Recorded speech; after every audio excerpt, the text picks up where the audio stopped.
أعوذ بالله من الشيطان الرجيم.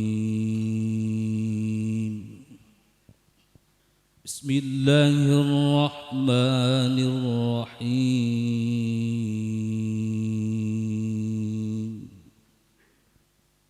ومن آياته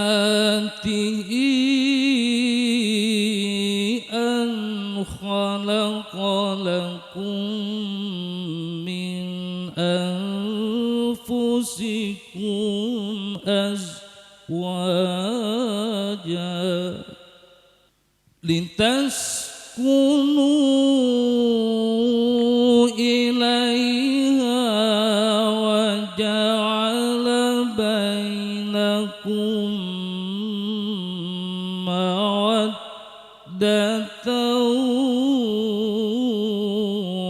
ورحمة.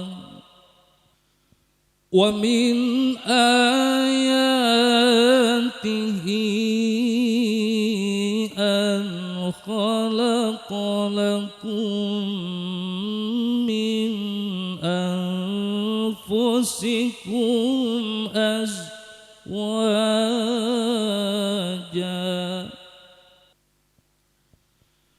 لتسكنوا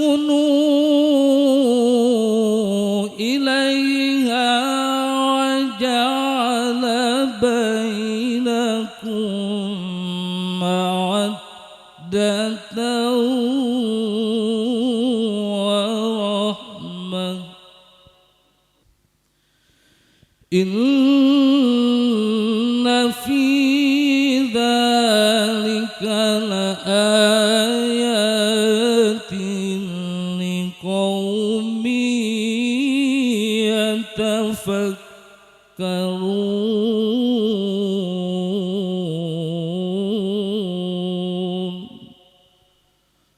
صدق الله